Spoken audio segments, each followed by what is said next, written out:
We're beginning a very serious examination today, looking at a set of sources that are both complex and, frankly, very disturbing. They are.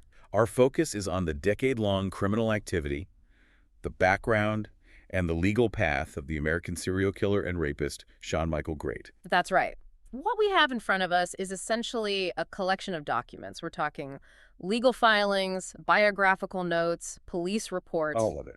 And together, they really map out his known crimes from 2006 all the way up to his capture in 2016.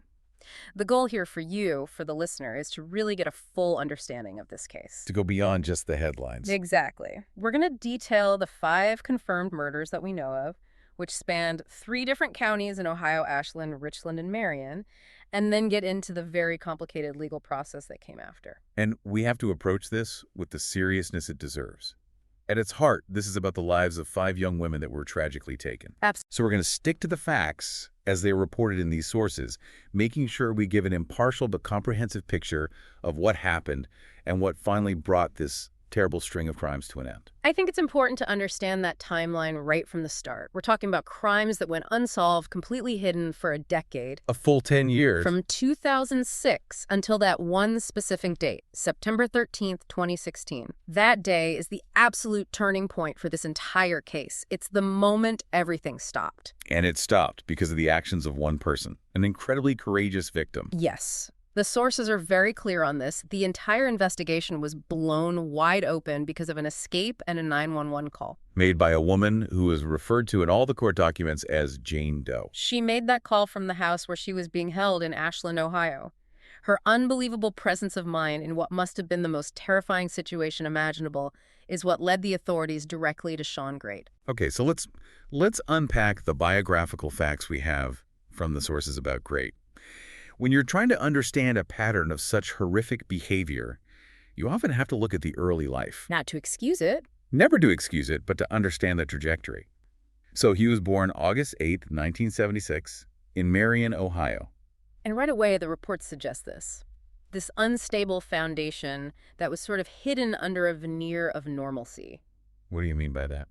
Well, the sources describe his very early childhood as, quote, normal. You know, he played softball, he socialized with the neighbors, but almost immediately you see these institutional struggles.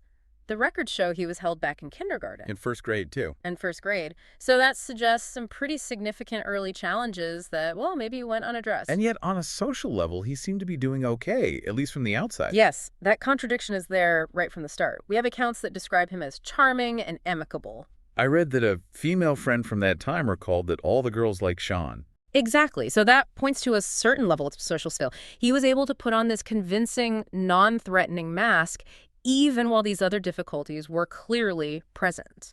But the sources seem to pinpoint one specific event, a really crushing event, that seems to have destabilized everything for him. It's the breakdown of his family. It starts with his parents' divorce, Terry Grate and Teresa McFarland. It was finalized just 2 days before his 6th birthday back in 1982. That's a huge stressor for any child. It is, but according to these documents, the real trauma came 5 years later. Grate was 11 years old. And that's when his mother left. Abruptly, she abandoned the family in Ohio and moved to Kentucky to be with another man. And the reaction from young Shawn Grate wasn't just sadness, was it? The sources and his own family members described something much darker. That's where this analysis becomes truly chilling. His half-sister described the household at that time as a battle. And the sources state explicitly that Grate harbored, and this is a direct quote, murderous fantasies toward his mother from a young age. So this perceived abandonment, this betrayal, it seems to have fueled a very deep and specific anger. It really appears that way. It looks like it provided a kind of devastating psychological blueprint for his later actions, which were so rooted in control and specifically violence against women. If he was carrying that kind of rage inside him, how did he function in a high school environment? Was there anything positive that kept him, grounded? For a while, yes. He went to River Valley High School, and the sources say he was a good baseball player. He excelled at it. So he had a structured, positive outlet. For a time. But that outlet was taken away from him. He broke his arm, and the injury was complicated. During surgery, they discovered a tumor. So that stabilizing force in his life was just gone. It seems that way. And its sudden removal appears to have made his existing mental health struggles much worse. And that's when the people around him, the people closest to him, started noticing some very erratic behavior.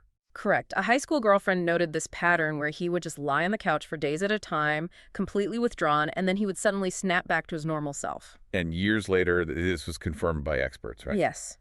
When he was being evaluated for his trial, a court psychiatrist looked at his history and described him as kind of a depressed kid. And he directly linked that depression to the neglect and emotional detachment he experienced in his childhood. It confirms that long-term psychological impact. It does. So we can see this foundation being laid, and it leads directly to his first documented criminal acts, even before he was an adult. The legal record really starts in 1994. Custody was transferred to his father, and Grate's internal problems started to manifest as physical violence. The first arrest. On November 24, 1994, he was arrested for grabbing his girlfriend's throat. That's a significant marker, an act of intimate partner violence. It establishes a pattern of control that would obviously escalate dramatically. And it did escalate, and quickly, from that assault to a serious felony. After he graduated. Yes, in October of 1996, he was arrested for breaking into a house in Marion County with a juvenile accomplice. They were stealing jewelry and money. He got a felony burglary conviction for that. He did in January 1997. And what's really noteworthy here is the sentence. He was sentenced to 4 years in prison. But he didn't serve that. No. He was released early in October of 1997, so he served a minimal amount of time for a felony, and he was back in society with this history of violence and theft before he even turned 21. And that very short time in prison clearly didn't deter him at all. It doesn't seem to have had any effect on these deeply ingrained behavioral issues. It just sets the stage for the next decade, where he was able to operate, it seems, completely unchecked. That earlier history gives us a kind of psychological framework, but now we have to turn to the definitive end of his crimes, the critical events of September 2016. And this all comes down to the incredible bravery of the victim known as Jane Doe. Her actions were the absolute key. Grate was arrested on September 13th, 2016, and it was a direct result of her desperate 911 call from that house in Ashland. The one at 363 Covert Court. Yes. For the police, what started as a seemingly routine kidnapping and assault call very quickly unraveled into the discovery of a serial killer. Let's talk about the initial connection between Grate and this victim. The sources say it wasn't a typical relationship. No, it seems Grate very specifically designed it to build a false sense of security. How so? Well, the victim, a 38-year-old woman, met him in the summer of 2016. They met at the Ashland Salvation Army Community Center. And their interactions were platonic at first. Completely. The sources emphasize this. They would share meals, they'd go for walks, they even played tennis, and crucially, they often discussed the Bible. So he was actively building this image of himself as a friendly, faith-based person. Exactly. And the sources are clear on this point. Even though he tried to push things towards a sexual relationship, she refused. She wouldn't even give him her phone number. But he used that trust he'd built to lure her to the house. Precisely. On September 11, 2016, he convinced her to walk with him to the Covert courthouse. The excuse was simple. He just needed to get some clothes. A completely non-threatening reason, designed to bypass her caution. And it worked. But once they were inside, isolated, that carefully built facade of the charming and amicable man it vanished. Instantly. What happened then? The victim was reading the Bible. Grate came back from the kitchen, and in this really powerful symbolic moment, he just snatched the Bible out of her hand. And told her she wasn't leaving. He said, "You're not going anywhere." And when she tried to resist, he reacted with immediate and extreme violence. He beat her and strangled her. And she was then held captive for 3 days. The source material is very sensitive here, but we need to detail the facts of her confinement to understand his methods. The sources describe a horrific period of captivity. He used restraints, binding her in what she described as various weird positions. One of which was designed to be self-strangling. Yes, that detail is particularly chilling. It was a mechanism designed so that if she tried to break free, it would tighten and strangle her. It shows a deliberate, calculated methodology of control and psychological terror.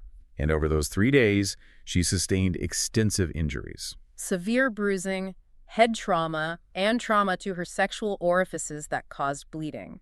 Her testimony confirmed she was sexually assaulted in every way imaginable. The sources also mention a very specific, controlling act of humiliation he performed during the assault. Yes, and this detail, it speaks volumes about his mindset. It was all about dehumanization and control. He shaved a heart shape into her pubic hair. He did.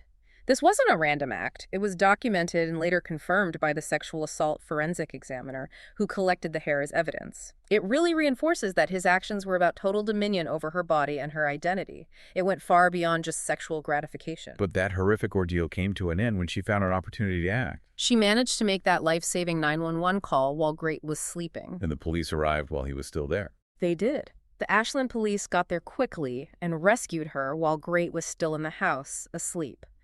It speaks to the efficiency of their response. But her strength and her will to survive were absolutely the critical factors. Grate's statements when he was taken into custody, they show that deep psychological disconnect we were just talking about. His claims were just bewildering. I mean, despite the overwhelming evidence of kidnapping, assault, and torture, Grate insisted he hadn't planned to kill her. And even more bizarrely, He claimed they were going to get married. it's a classic dissociation from reality. He's unable to reconcile the monster he is with this self-image he's trying to maintain. He's rewriting a story of terror into some kind of warped love story. That's a good way to put it. And the house itself, 363 Covert Court, became a permanent symbol of the tragedies that were discovered there. It did. The city of Ashland, recognizing the horrific history tied to that building, acquired the property through a settlement. And they tore it down. They did. They secured funding and had the house demolished.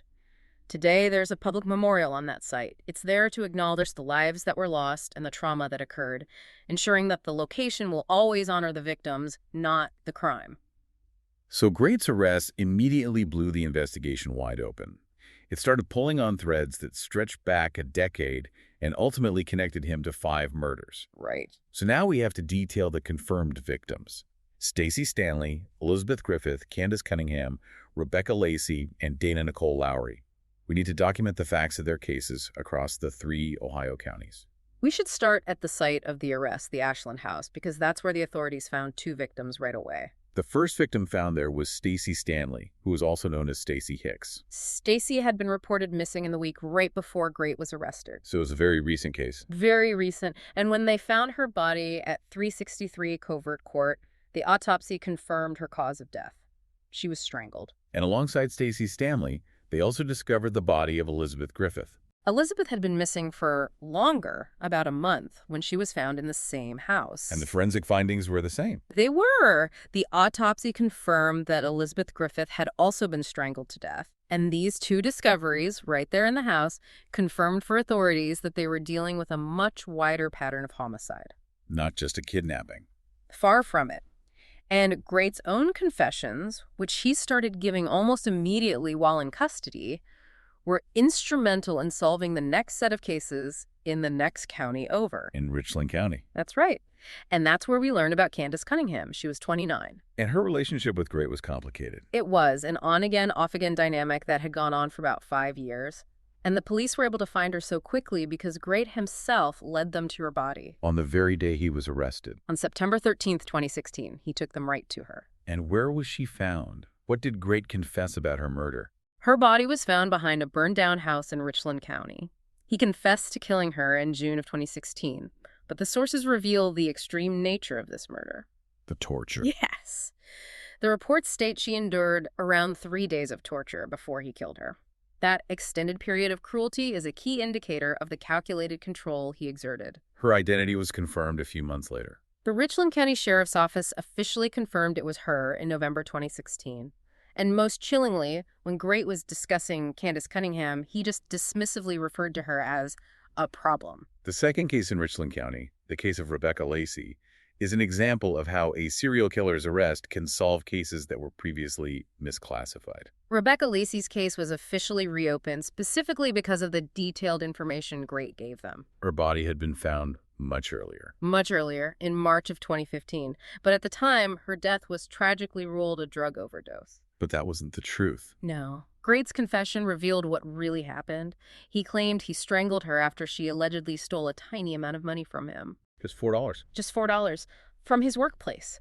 And it just confirms this pattern of extreme violence rooted in perceived disrespect, or in this case, theft. It highlights that control was the primary motive. And this pattern stretches back even further. Which brings us to the final victim identified, Dana Nicole Lowry, from a case in Marion County that had been cold for more than a decade. This is, in many ways, the most significant resolution of the entire investigation. Grate confessed to killing a woman whose body was found in Marion County way back in 2007, though the murder itself happened in 2006. And for 13 years, she was a Jane Doe. For 13 long years. And the process of her identification is a really powerful example of how forensic science has evolved and just dedicated police work. What were the steps they took to finally give Dana Lowry her name back? Well, the first big breakthrough came from some advanced forensic techniques. In January 2018, they used something called isotope analysis on her remains. And what does that do? It analyzes the chemical composition of bones and teeth, and that can tell you the geographical region where a person lived and grew up. The analysis pointed strongly to her being from the southern United States. A crucial clue. A huge clue. And then the final piece of the puzzle came from a specialized group, the DNA Doe Project. Using forensic genetic genealogy. Exactly. And in June 2019, they were able to identify her. As Dana Nicole Lowry, 23 years old, from Minden, Louisiana. Correct. And this work finally provided definitive closure. The sources tell us that at the time of her death, she was separated from her father, and she had 2 very young daughters. Just 1 and 5 years old. 1 and 5. And her identification confirmed that Grate's criminal activity went all the way back to 2006, making her his earliest known murder victim. And the resolution of her case, 13 years later, it just underscores the profound importance of never giving up on these cold cases. It provided an ending for a family that had spent years searching and waiting for answers. So with the full scope of the crimes now clear across these 3 counties, Ashland, Richland, and Marion, we have to turn to the legal proceedings, which were incredibly complex. They were because of the multi-county charges and, of course, the pursuit of the death penalty. So after his arrest in Ashland, Grate was indicted on a huge number of counts. A massive 23 counts. They included the most severe charges, of course. 2 counts of aggravated murder for Stacey Stanley and Elizabeth Griffith. But it went beyond the homicides. Oh, yes. He also faced kidnapping, multiple sexual assaults related to Jane Doe, aggravated robbery, burglary, tampering with evidence, a whole list. And Grate's initial legal strategy was complicated almost immediately by his own actions. It was. His court-appointed attorney entered a standard plea of not guilty on all charges. But then Grate started talking to the press. He did. He completely violated normal procedure and publicly confessed to all 5 murders in a press interview. This forced his defense team to completely change their strategy. And they pivoted to arguing he wasn't responsible because of his mental state. They filed a plea of not guilty by reason of insanity. But the court had a 2-step process to evaluate that kind of plea. It's a critical distinction, isn't it? It's crucial to understand. The first step was determining his competency. Meaning, could he understand the charges against him and assist in his own defense? Precisely. And on January 6, 2017, the court found that he was fit to stand trial. He was competent. But that was just the first step. The second step, which was addressed a couple of months later, was about the insanity plea itself. Was he so mentally ill at the time he committed the crimes that he couldn't tell right from wrong? And what did the psychological evaluation conclude? The evaluation came out in March 2017, and it declared that he was not insane when the crimes took place. So while the psychiatrist acknowledged his childhood struggles, the legal definition of insanity was not met. And as a result, his lawyers withdrew the insanity plea in April 2017, leaving him to face all the charges directly. Now, given that he kept trying to talk to reporters about all the gruesome details of the murders from jail, how did the court try to manage that? It became a serious problem, so serious that the defense and the prosecution actually had to work together on it. They jointly requested a gag order. They did, and it was granted. It was a necessary step to protect the integrity of the trial and stop Grate from contaminating the potential jury pool with these sensational details coming straight from him. But even with the gag order, he still found a way to communicate his bizarre internal logic. He sent letters to a reporter. Yes, to Megan Hickey at News 5 Cleveland. And this letter, it tries to lay out a motive, but it's a profoundly twisted piece of reasoning. It offers a rare, if warped, look into his thought process. It really does. He attributed his actions not to his own rage or desires, but to an institutional target. He blamed government assistance. He claimed it took his victims' minds. He wrote, and this is a direct quote, "They were already dead. Their minds were already dead. The state took their minds once they started receiving their monthly checks." That's a classic mechanism of projection. He's taking the rage he felt from his own life and projecting it onto this system to rationalize dehumanizing his victims. Exactly. He mentions his own minimal assistance, a $197 food card, and then compares it to the $700 that others were supposedly getting. By framing them as already dead or like zombies because of welfare, he creates this psychological distance. It allows him to justify the violence. It shifts the blame entirely away from his own predatory behavior and onto some faceless, corrupting government system, which is a common rationalization tactic for offenders who commit extreme acts. Let's focus on that first and most significant trial, the one in Ashland County for the murders of Stacey Stanley and Elizabeth Griffith. The prosecutor there immediately sought the death penalty. He did. The Ashland County prosecutor, Christopher Tunnell, was very clear. He said he was seeking the death penalty because of the depraved actions and the gruesome evidence in the case. And that trial was highly publicized. Very. Jury selection began in April of 2018. But Grate didn't actually force the state to prove every single charge, did he? No, that was a tactical move. On May 2, 2018, he pleaded guilty to 15 of the non-murder charges. The kidnapping, the sexual assaults. Yes, everything related to Jane Doe. This took those charges off the table for the jury, but it preserved his right to fight the aggravated murder charges. But the evidence was overwhelming. Completely. On May 7th, the jury came back with a guilty verdict on both counts of murdering Stacey Stanley and Elizabeth Griffith. And the sentence. On June 1st, 2018, Shawn Grate was sentenced to death. They set an initial execution date, didn't they? The symbolic one? They did. September 13th, 2018, the 2-year anniversary of his arrest. But that was immediately stayed because of the mandatory appeal process in Ohio for any death sentence. So once that death sentence was secured in Ashland, the legal focus shifted to the other two counties, Richland and Marion. Right. Why did they then choose to go for life sentences instead of having their own separate, very expensive death penalty trials? That's a pretty common legal strategy in cases like this that cross multiple jurisdictions.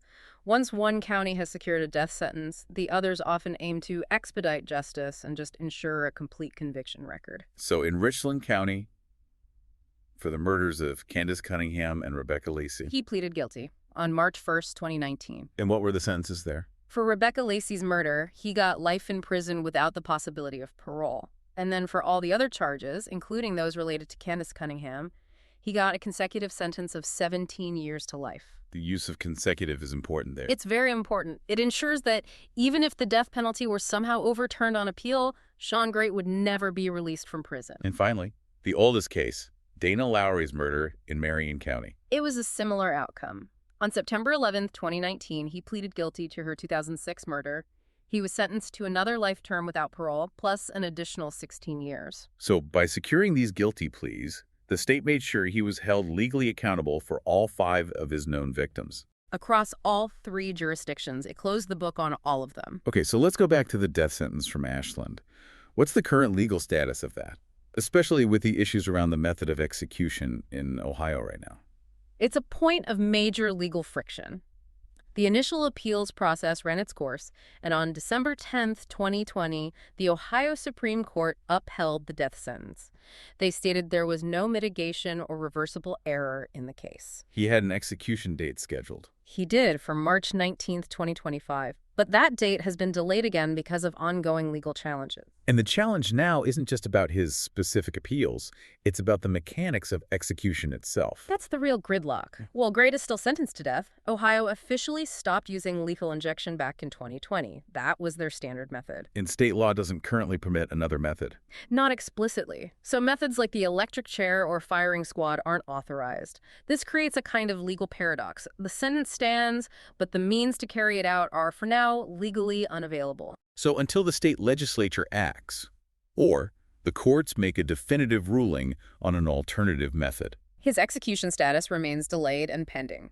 As we review all this material, the narrative that really comes through is defined by 2 things. First, a decade of successful evasion by a killer. And second, The dramatic and definitive end to it all brought about by the courage of one single person. It's a remarkable study in how criminal accountability can sometimes work. It really highlights how delicate that balance can be. Hmm. Grate's confessions, the physical evidence, it was all directly triggered by Jane Doe's 911 call. That single act was the catalyst. It didn't just lead to finding Stacey Stanley and Elizabeth Griffith. It provided the information that was needed to finally close the cases of Candace Cunningham and Rebecca Lacey. And, maybe most significantly, it brought resolution to the oldest and most fragmented case of all, the identification of Dana Nicole Lowry after 13 years. The resolution of that Marion County cold case is just a testament to perseverance and to technological progress.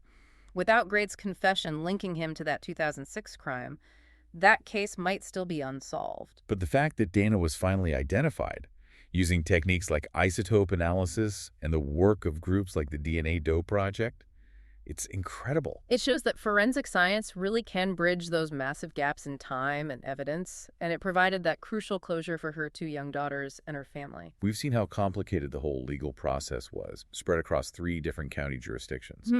If you take a step back and look at the whole picture, what's the critical lesson here about handling serial crime? I think it's the absolute necessity of seamless cooperation between jurisdictions. Crimes that cross county lines, in this case Ashland, Richland, and Marion, they demand that law enforcement agencies pool their resources and their evidence as soon as they realize they have a central suspect. And in this instance, that coordinated effort worked. It did. Yeah. It ensured that Grate was held accountable not just for the crimes in the county where he was caught, but for the total scope of his violence across the state. And as we end our comprehensive look at this material, we invite you, the listener, to reflect on that initial turning point. Just consider the sheer improbability of it all. That 5 long unsolved murders were brought to light and resolved entirely because of the singular, brave, and quick-thinking actions of one victim who just refused to succumb to terror. Her courage was that unpredictable, necessary spark that ignited the entire legal process. It truly was the key to bringing resolution and some form of justice to so many families who had waited for over a decade. Thank you for spending this time with us as we review this material. Thanks for listening.